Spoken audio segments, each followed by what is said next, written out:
Technology మారుతోంది. దాంతో పాటే మన టీవీ చూసే విధానం, ప్రకటనల ప్రపంచం కూడా అనూహ్యంగా మారిపోయింది.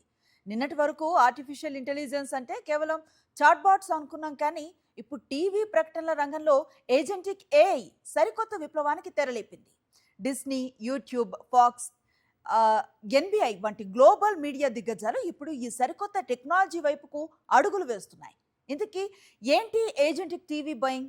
అడ్వర్టైజ్ రూపురేఖలను ఇది ఎలా మార్చబోతోంది? సాక్షి ప్రత్యేక కథనంలో చూద్దాం. అడ్వర్టైజింగ్ ప్రపంచంలో ఇప్పుడు ఎక్కడ చూసినా ఒకటే మాట వినిపిస్తోంది. అదే ఏజెంటిక్ టీవీ బయింగ్. సాధారణంగా టీవీల్లో ప్రకటనలు ఇవ్వాలంటే ఎంతో ప్లానింగ్, డీలింగ్స్, సమయం అవసరమయ్యేవి. కానీ ఇకపై ఆ పనంతా ఏఐ ఏజెంట్లే చూసుకుంటాయి. ప్రకటనలను ప్లాన్ చేయడం నుండి వాటిని ఆటోమేటిక్గా కొనుగోలు చేయడం వరకు అంతా ఏఐ చేతుల మీదుగానే సాగిపోనుంది. ఇప్పటికే ప్రముఖ మీడియా సంస్థ ఫాక్స్ తన కొత్త యాడ్ స్టూడియో ద్వారా ఏజెంటిక్ మీడియా ప్లానింగ్ ను తీసుకువస్తుండగా, ఓటీటీ దిగ్గజం నెట్ఫ్లిక్స్ తన ప్లాట్ఫామ్లో స్వయం ప్రతిపత్తితో ప్రకటనలను నిర్వహించేలా సరికొత్త ఏఐ సాధనాలను రంగంలోకి దించుతోంది.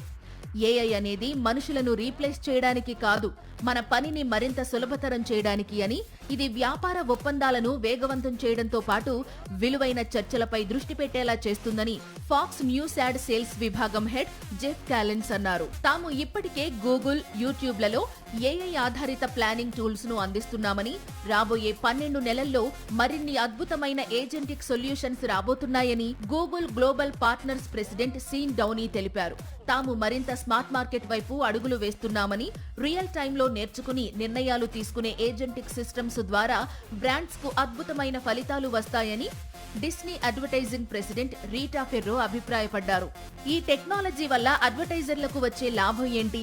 నిపుణుల ప్రకారం వినియోగదారుడికి ఎలాంటి ప్రకటనలు నచ్చుతాయి, వారు ఎలాంటి బ్రాండ్లను ఇష్టపడుతున్నారు అనే డేటాను విశ్లేషించి సరైన సమయంలో సరైన ప్రకటనను ఏఐ ప్లే చేస్తుంది. దీనివల్ల కంపెనీల ప్రకటనల ఖర్చు వృధా కాకుండా ఖచ్చితమైన ఫలితాలు వస్తాయి.